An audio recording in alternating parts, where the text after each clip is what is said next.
오늘 우리에게 주시는 하나님 말씀 함께 봅니다. 잠언서 4장 23절에서 27절까지 말씀입니다. 잠언 4장 23절에서 27절까지 말씀입니다. 우리 한 절씩 교독하고 마지막 절은 다 같이 함께 읽습니다. 모든 지킬 만한 것 중에 더욱 내 마음을 지키라. 생명의 근원이 이에서 남이니라. 구부러진 말을 내 입에서 버리며 삐뚤어진 말을 내 입술에서 멀리하라. 내 눈은 바로 보며 내 눈꺼풀은 내 앞을 곧게 살펴. 내 발이 행한 길을 평탄하게 하며 내 모든 길을 든든히 하라. 좌로나 좌로나 우로나 우로나 치우치지 말고 내 내 발을 발을 악에서 악에서 떠나게 하라. 아멘. 아멘. 우리 다 같이 말씀 들고 함께 선포합니다. 시작. 주의 말씀은 내 발의 등이요 내 길의 빛이 되십니다. 주여 말씀하옵소서. 주의 종이 듣겠나이다. 아멘. 아멘. 예, 오늘은 잠언서 4장 23절에서 27절 말씀으로 자신을 지켜 헌신하라라는 제목으로 말씀을 나눠보도록 하겠습니다. 비행기를 타게 되면 이륙하기 직전에 승무원들이 나와서 안내 사항을 몇 가지 알려주지요. 그 중에 중요한 것 중에 하나가 이제 비행기 안에서 긴급 상황, 비상 상황이 발생했을 때 마스크가 이제 위에서 내려오는데 그 마스크를 먼저 어른이 착용하고 아이들, 자녀들에게 착용해 주라고 안내를 합니다. 우리가 상식적으로 생각하면 아이들 먼저 착용해 줘야 될 것 같은데 반대로 이야기를 하고 있지요. 왜 그렇습니까? 어른이 먼저 산소 마스크를 쓰고 숨을 쉬어야지만 아이들을 살릴 수 있기 때문입니다. 만약에 이것을 거꾸로 하면 그래서 아이를 먼저 씌워주려고 하다가 내가 숨을 쉬지 못하고 쓰러지면 아이도 죽고 나도 죽는 그런 일이 발생할 수 있기 때문인 것이지요. 우리의 삶도 마찬가지입니다. 우리가 진정으로 하나님 앞에 쓰임 받고 우리 다음 세대와 우리 주변 사람들에게 선한 영향력을 끼치길 원한다면 내가 먼저 하나님 앞에 바로 서 있어야 된다라는 것이지요. 그래야지만 다른 사람을 살리고 그들에게 선한 영향력으로 흘러가게 되는 것입니다. 이를 위해서 우리가 가진 육체와 모든 지체들을 어떻게 사용하느냐, 이건 우리에게 굉장히 중요한 문제가 될 것입니다. 우리가 잘 알듯이 사람은 영혼과 육체로 이루어져 있지요. 영혼은 영원불멸한 존재입니다. 그래서 가장 귀한 것이지요. 반면에 우리 육체는 이 세상에서 잠시 사는 동안 사용하는 것이고 연약하고 죽으면 결국에 흙으로 돌아가는 존재입니다. 그렇다고 해서 육신이 하찮은 것입니까? 별 가치가 없는 것일까요? 성경은 절대로 그렇게 말하고 있지 않습니다. 우리의 육신을 가리켜서 하나님은 하나님이 거하시는 성령이 거하시는 성전으로 보고 계십니다. 또한 너희 몸으로 하나님 앞에 거룩한 산 제사로 드리라라고 말할 정도로 하나님은 우리의 육체를 사용해서 드리는 헌신을 기쁘게 받으시는 분이십니다. 그래서 우리는 육체를 어떻게 사용하느냐에 따라서 때로는 죄의 무기가 될 수도 있고 때로는 의의 무기가 될 수도 있는 것입니다. 하나님께서 우리 영혼을 중생시켜 주셨기 때문에 우리의 영혼은 범죄하지 않지만 육신은 부패성의 지배를 받기 때문에 죄 가운데 거할 때가 너무나도 많이 있다라는 것입니다. 그래서 사도 바울은 내가 내 몸을 쳐서 복종케 한다라는 표현을 사용했지요. 만약에 복종케 하지 않으면 아무리 사람들에게 복음을 많이 전하고 그들을 구원했다 할지라도 결국은 내가 버림을 받을 수 있다라는 의식을 가지고 그는 말씀에 복종 훈련했습니다. 그래서 우리는 먼저 자기 몸을 잘 지켜야 되고 그 잘 지킨 몸을 가지고 하나님 앞에 헌신해야 되는 것입니다. 물론 다른 종교에서도 수양이라는 것이 있고 헌신이라는 것도 물론 있습니다. 하지만 그렇게 자기 몸을 지키는 것이 이 세상에선 약간의 유익은 있을지 모르겠습니다. 하지만 영원이라는 관점에서 볼 때 그들의 헌신은 하나님을 위한 헌신이 아니기 때문에 결국에는 사라지는 것이다라는 것이지요. 오늘 하나님께서 우리에게 원하시는 것은 무엇입니까? 우리 자신을 잘 지켜서 하나님 앞에 헌신하는 것입니다. 그렇다면 우리 자신을 잘 지킨다는 건 어떤 의미일까요? 오늘 본문을 통해서 네 가지로 함께 말씀을 나눠보길 원합니다. 그 첫 번째는 마음을 지켜서 헌신하라라는 것이지요. 여러분, 마음은 우리의 몸의 지체들 중에 가장 중요한 기관이다라고 우리는 말할 수 있을 것입니다. 그래서 오늘 본문 23절에 보니까 이렇게 말씀을 하지요. 모든 지킬 만한 것 중에서 더욱 내 마음을 지키라. 생명이 이에서 남이니라 라고 말씀합니다.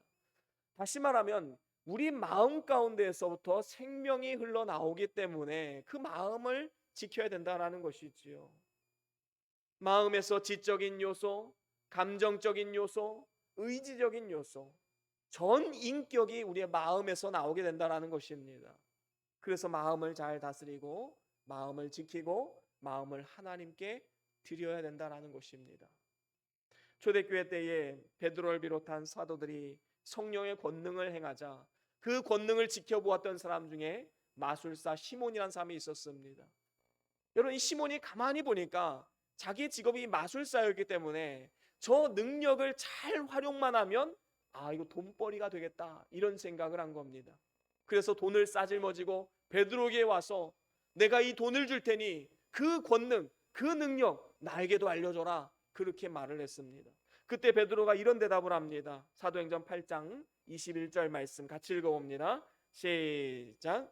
하나님 앞에서 내 마음이 바르지 못하니 이 도에는 내가 관계도 없고 분깃될 것도 없느니라. 그렇습니다. 지금 베드로가 하는 이야기는 뭐예요? 베드로는 지금 겉으로 보여지는 이적, 능력, 기적 이런 것이 아니라 네 마음이 중요하다. 네 마음이 바른가 바르지 않은가 그거를 봐야 된다. 그것을 말씀하고 있는 것입니다. 그래서 그 마음을 바로 쓰지 못하니까 네가 그런 능력을 받을 수가 없는 것이다 라는 것이지요. 이것은 하나님이 우리에게 주시는 경고의 말씀이기도 합니다. 우리는 무엇을 하든지 이 마음을 바르게 해야 됩니다. 바로 써야 된다라는 것이지요. 그리고 그 마음을 지켜서 헌신해야 합니다. 이를 위해서 우리에게 필요한 게 무엇일까요? 바로 우리 마음을 잘 다스리는 것입니다. 잠언 16장 32절에 보면 이렇게 말씀을 합니다. 우리 같이 함께 읽어보겠습니다. 잠언 16장 32절 말씀입니다. 시작. 노하기를 더디하는 자는 용사보다 낫고 자기의 마음을 다스리는 자는 성을 빼앗는 자보다 나으니라. 아멘. 그렇습니다. 이 말을 쉽게 말하면 어떤 의미입니까? 눈에 보이는 적을 멸하는 용사보다 보이지 않는 마음의 적을 물리치는 사람이 훨씬 더 위대한 용사다라는 것이지요. 여러분, 마음의 적이 무엇입니까? 우리 속에 있는 옛사람의 마음들 아닙니까? 마가복음 7장에 보면 우리 마음에서 나오는 것들이 무엇인가 그것을 잘 보여주고 있는데 그 말씀에 이런 말씀이 있습니다. 마가복음 7장 21절과 22절에 보면 마음에서 나오는 것은 악한 생각 곧 음란과 도둑질과 살인과 간음과 탐욕과 악독과 속임과 음탕과 질투와 비방과 교만과 우매함이라 라고 말씀합니다. 여러분, 이러한 것들이 마음 가운데 있어서 날마다 우리의 삶을 더럽히고 있습니다. 그래서 우리가 이러한 옛사람과 싸워 나아가야 되는 것이지요. 여러분, 솔로몬은 지혜로운 왕이었습니다. 하나님 앞에 지혜를 구했기 때문에 하나님이 최고의 지혜를 그에게 주셨습니다. 더불어서 영광과 권세와 부와 명예도 함께 주셨지요. 그것을 잘 유지했으면 얼마나 좋았을까요? 그런데 시간이 지날수록 그의 마음 가운데 하나님이 점점 더 떠나게 되었습니다. 그래서 통치 후기에는 어떻게 됩니까? 이방 여인들에게 빠져서 각종 이방신을 섬기며 우상을 섬기며 죄 가운데 빠져들게 된 것입니다. 그래서 우리는 이 마음을 지키는 것이 얼마나 중요한 것인지 알아야 합니다. 처음과 끝이 같은 사람, 정말로 존경스럽고 위대한 사람 아닙니까? 자기의 마음이 죄악된 마음에 지배되지 않도록 늘 깨어서 우리의 마음을 붙잡고 우리는 지켜나가야 되는 것입니다. 그리고 우리는 거기서 더 나아가서 우리의 마음을 적극적으로 하나님 앞에 올려드리는 삶을 살아가야 하는 것입니다. 하나님께서 우리에게 원하시는 것은 무엇일까요? 그게 바로 마음입니다. 여러분, 주님의 탄식이 뭔가요? 마태복음 15장 8절에 보면 이렇게 말씀을 합니다. 이 백성이 입술로는 나를 공경하되 마음은 내게서 멀도다 라고 말씀합니다.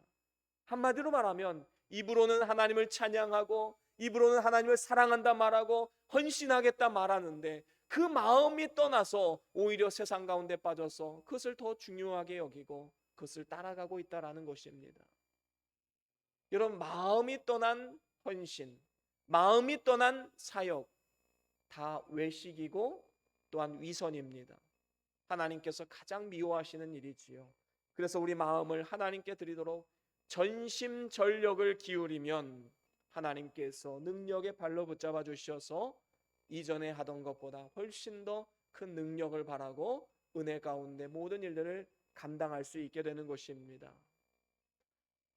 여러분, 우리가 진정으로 마음과 뜻을 다해서 헌신하고 순종하면 하나님께서 우리 모든 부족한 것을 채워주십니다. 나는 부족해서 못해요. 연약해서 못해요. 지혜가 없어서 못해요. 능력이 없어서 못해요. 그렇지 않습니다. 우리가 마음을 들이고 헌신하고 순종하면 하나님께서 그 마음 가운데 때론 능력도 주시고 지혜도 주시고 은혜도 허락해 주시는 것입니다. 여러분, 어떤 사역을 결단하고 또 헌금과 또 헌신을 드릴 때에도 무엇을 하든지 억지로나 인색함으로 절대로 하지 마십시오. 마음을 다하여 하십시오. 사람에게 하듯 하지 마시고 하나님께 하듯 주께 하듯 하십시오. 그렇게 할 때에 하나님께서 그 사역을 통해서 여러분들에게 더욱더 크신 은혜와 복을 내려주실 줄로 믿습니다. 그런가 하면 두 번째로는 우리의 입을 지켜서 헌신해야 합니다. 우리의 입은 우리의 몸에 굉장히 중요한 지체이고 귀한 지체이지요. 그런데 또 한편으로 보면 이 입처럼 실수를 많이 하는 지체도 아마 없을 것입니다. 그래서 야고보서 3장 2절에 보면 뭐라고 말씀합니까? 우리가 다 실수가 많으니 만일 말에 실수가 없는 자면 곧 온전한 사람이라 라고 말씀합니다. 여러분, 이 세상에 온전한 사람이 누가 있을까요? 우리는 다 말에 실수가 많고 부족한 자들입니다. 그래서 야고보서 3장 8절에도 이렇게 말씀하지요. 우리 같이 함께 읽어봅니다. 야고보서 3장 8절입니다. 시작. 혀는 능히 길들일 사람이 없나니 쉬지 아니하는 악이요 죽이는 독이 가득한 것이라. 그렇습니다. 혀는 이 길들이는 것이 너무나도 어렵습니다. 쉬지 않은 악이요 죽이는 독이 가득한 지체가 바로 우리의 입이요 혀인 것입니다. 그래서 우리는 우리 입을 지켜서 하나님 앞에 헌신해야 하는 것이지요. 그러면 입을 지켜서 헌신한다는 것은 과연 어떤 의미입니까? 24절에 보니까 구부러진 말과 삐뚤어진 말을 버려야 함을 말씀합니다. 여기서 구부러진 말과 삐뚤어진 말은 거짓말을 의미하는 것입니다. 그래서 시편 기자가 여호와여 내 입 앞에 파수꾼을 세우시고 내 입술의 문을 지켜 주옵소서라고 고백을 했지요. 여러분, 입을 지키는 생활은 합당하지 못한 말이 나오려고 할 때 입 앞에 파수꾼을 세워서 지키는 것을 말합니다. 그래서 베드로 사도는 모든 악독과 기만과 외식과 시기와 모든 비방하는 말을 버리라라고 말씀했습니다. 이사야와 같은 선지자도 하나님의 보좌를 바라보고 나 자신을 바라보니까 내 삶과 내 육신과 내 지체들 중에 가장 부정한 것이 내 입이구나라는 사실을 깨닫게 되었습니다. 그래서 화로다 나여 망하게 되었도다. 나는 입술이 부정한 사람이요 나는 입술이 부정한 백성 중에 거하면서 만군의 여호와를 배웠음이라라고 말씀하고 있습니다. 그때에 하나님께서 천사들을 통해서 제단 숯불을 가져다가 그 이사야의 입술에 대니 정결하여졌더라라고 말씀합니다. 여러분, 야곱은 어떨까요? 그는 거짓말도 잘하고 간사스러웠습니다. 형 에서의 장자권을 빼앗기 위해서 자기를 에서로 가장을 하고 이제 눈이 어두운 아버지 이삭을 속이고 그 축복을 빼앗아 갔지요. 사실 이삭의 눈이 어두운 것도 하나님의 섭리입니다. 만약에 이삭의 눈이 어둡지 않았다면 절대로 야곱을 축복하지 않았을 것입니다. 여러분, 사실 이미 하나님의 예정이 있었기 때문에 야곱이 굳이 꾀를 쓰지 않아도, 거짓을 말하지 않아도 하나님의 축복은 야곱에게 가게 되어 있습니다. 그런데 괜히 긁어 부스럼을 만드는 것이지요. 야곱은 자기 꾀를 썼기 때문에 하나님의 징계를 받았습니다. 그래서 야곱과 같은 이 간사한 것이 우리에게는 있어서는 안 되는 것입니다. 야고보서 1장 19절 말씀에 이렇게 말씀을 하지요. 우리 같이 함께 읽어봅니다. 시작. 내 사랑하는 형제들아, 너희가 알지니 사람마다 듣기는 속히하고 말하기는 더디하며 성내기도 더디하라. 아멘. 그렇습니다. 여러분, 여기서 이 말하기를 더디하라 라는 것은 말을 천천히 하라는 의미가 아닙니다. 말을 많이 하지 말라는 것이고, 그리고 말을 할 때에는 한번 생각해보고 말하라는 것이지요. 이 말을 함으로써 하나님께 영광이 되는가? 여러분, 이 질문 꼭 생각해 보십시오. 그리고 그것이 진실한 말인가? 그 말이 정확한 정보에 기반한 말인가? 그것을 한번 생각해 봐야 됩니다. 그리고 결국에 이 말이 그 사람 또는 주변 사람들에게 축복이 되는 말인가? 여러분, 이 네 가지 질문만 우리가 머릿속에 넣어놓고 말을 해도요, 말 실수는 절반으로 줄어들 것입니다. 아니, 거의 하지 않을 수도 있는 것이지요. 우리가 여러 가지 사역을 감당하다 보면 여러 사람들을 만날 때가 있습니다. 교회에서든 사회에서든 많은 사람들과 대화를 나눌 때가 있지요. 그럴 때 우리는 이 질문들을 마음에 새겨보고 말을 해야 합니다. 그래서 덕이 되지 않는다면 차라리 말을 하지 않는 것이 더 잘하는 것이지요.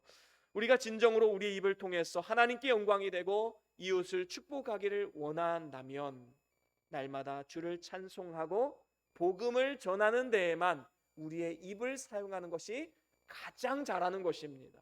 그래서 시편 51편에 보면 이런 말씀이 있지요. 우리 같이 함께 읽어보겠습니다. 시편 51편 14절과 15절입니다. 시작. 하나님이여 나의 구원의 하나님이여 피 흘린 죄에서 나를 건지소서. 내 혀가 주의 의를 높이 노래하리이다.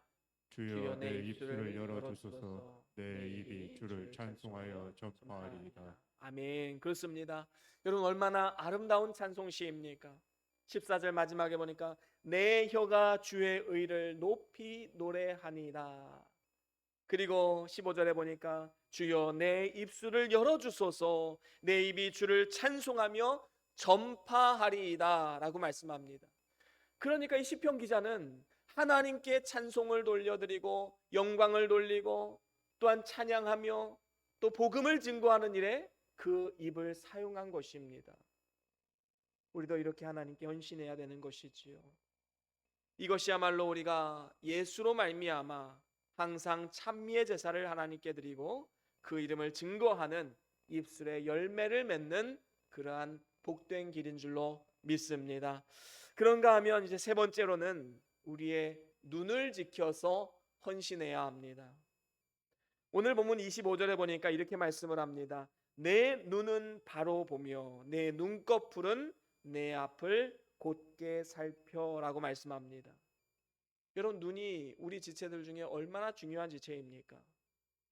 그래서 마태복음 6장에 보면 우리 주님께서 이런 말씀을 하십니다. 우리 같이 한번 읽어볼까요? 마태복음 6장 22절과 23절입니다. 시작.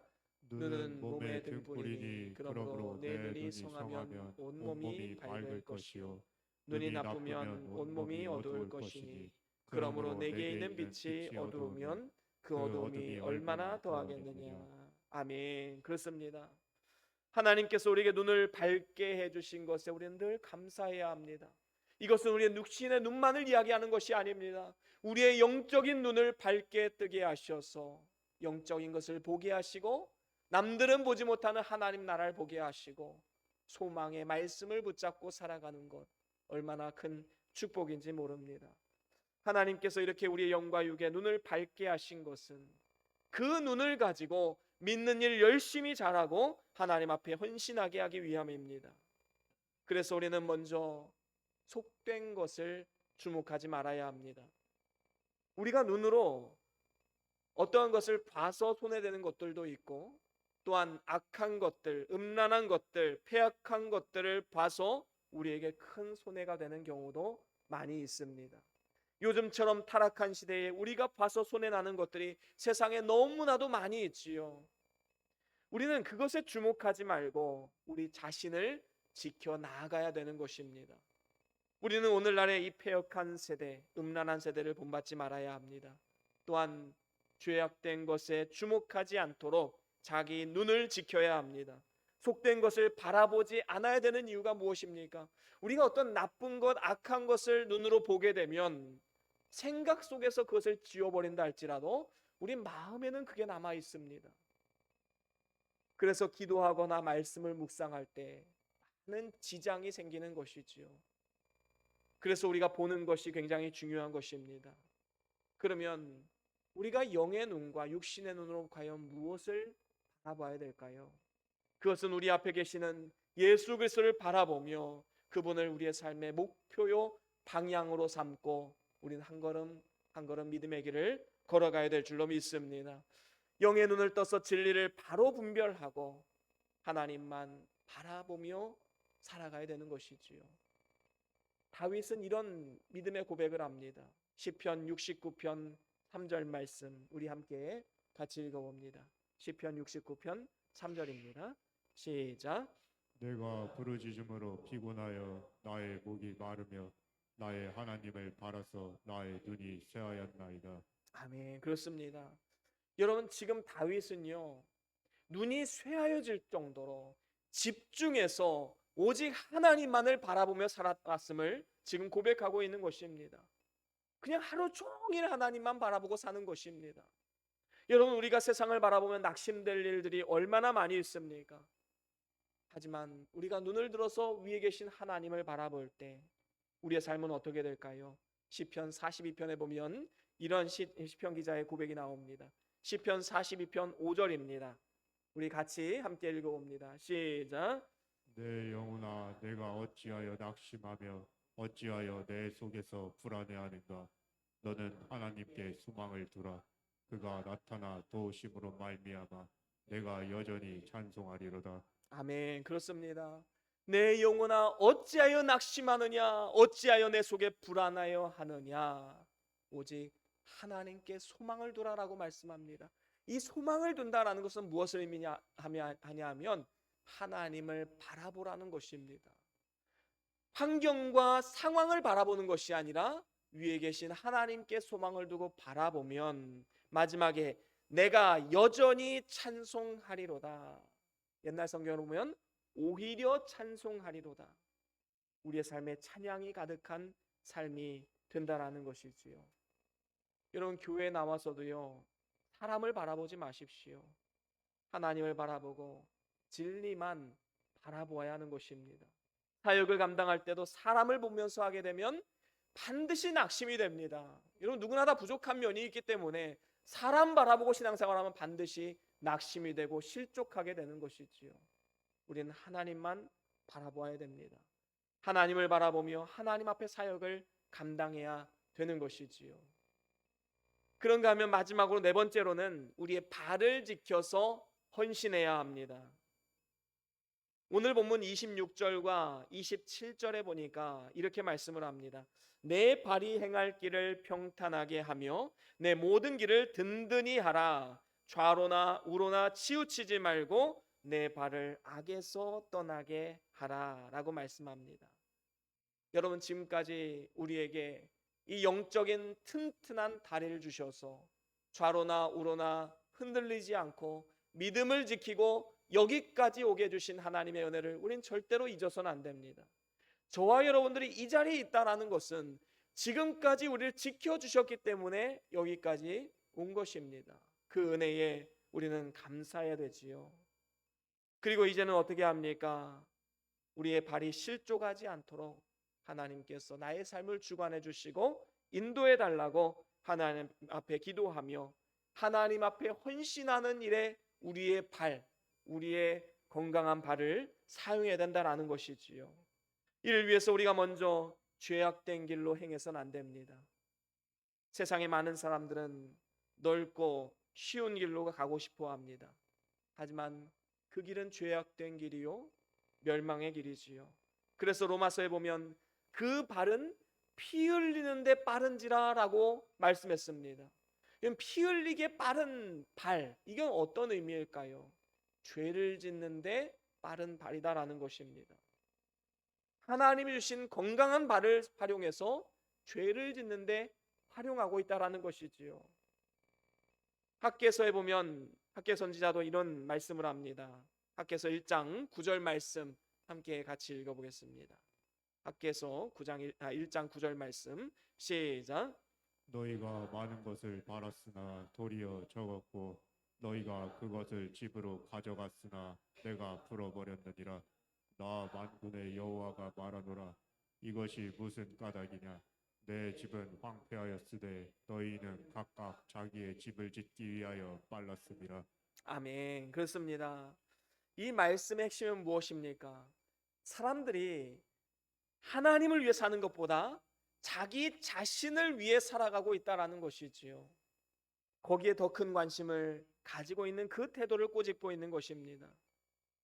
여러분, 우리가 믿는 일을 첫째로 하지 않고 자기 이기주의로만 사는 것은 결국에 멸망의 길임을 우린 절대로 잊어서는 안 되는 것입니다.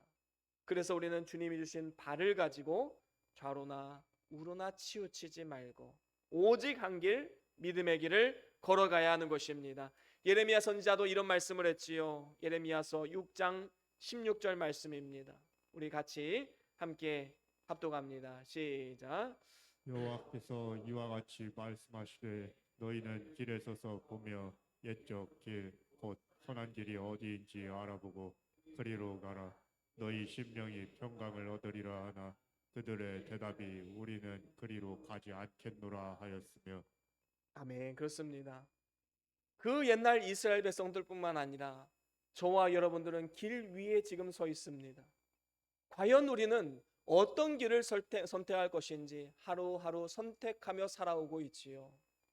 예레미야 선지자 당시에 너희는 옛적 길 선한 길을 선택해서 걸어가라 라고 말을 했습니다. 이 옛적 길 선한 길은 믿음의 선조들이 걸었던 길, 신앙의 길, 믿음의 길, 순종의 길을 말하는 것입니다. 그런데 안타깝게도 이스라엘 백성은 어떻게 합니까? 우리는 그 길로 가지 않겠다라고 하나님을 버리고 말았습니다. 우리는 그렇게 해서는 안 되지요. 옛적 길, 선한 길, 믿음의 길, 순종의 길, 신앙의 길을 우리는 걸어가야 합니다. 이리저리 치우치지 말고 한 길을 걸어야 합니다. 만약에 이리저리 기웃거리게 되면 믿음이 성장하지 못하고 바로 서지 못하는 것이지요.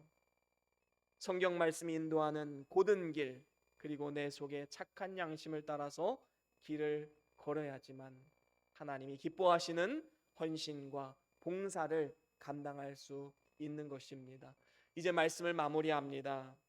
하나님께서 우리에게 몸을 주셨는데 이 몸을 가지고 여러분들은 뭐 어디에다 사용하길 원하십니까?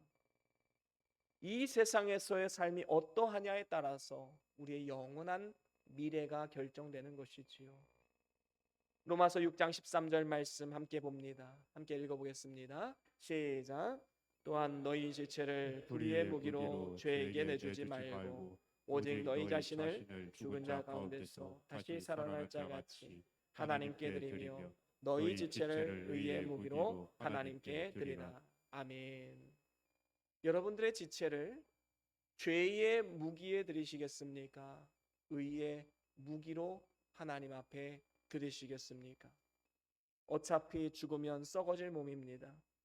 주를 위해서 주의 영광을 위해서 쓰임 받다 가면 얼마나 복된 일일까요? 만약에 지금까지 하나님이 주신 이 지체를 지키지 못하고 불의의 무기로 쓰임 받았던 사실이 있다면 이 시간 회개하시고 새로운 결단으로 나아가시길 바랍니다. 그리고 이제 다가오는 2025년에는 의의 무기로 하나님 앞에 헌신 봉사하기로 결단하십시오. 이 세상에서의 삶뿐만 아니라 하나님 앞에 가서도 영광을 얻는 길은 우리가 하루하루 한 주 한 주 한 해 한 해 하나님 앞에 사역을 결단하고 믿음으로 사는 길 외에는 없는 것입니다. 이를 위해서 자신을 지켜서 헌신해야 하는데 먼저는 마음을 지키십시오. 그 다음에 우리의 입을 지키시고 그 다음에 우리의 눈을 지키시고 그 다음에 우리의 발을 지키셔서 헌신해야 될 줄로 믿습니다. 오늘도 저와 여러분들이 자기 자신을 잘 지켜서 헌신하는 삶을 통해서 하나님 앞에 설 때에 많은 칭찬과 영광과 상급을 받아 누리시고 이 땅에 사는 동안에도 하나님이 공급하시는 세임과 능력을 받아 살아가는 우리 모두의 삶이 다 될 수 있기를 주의 이름으로 간절히 축원합니다.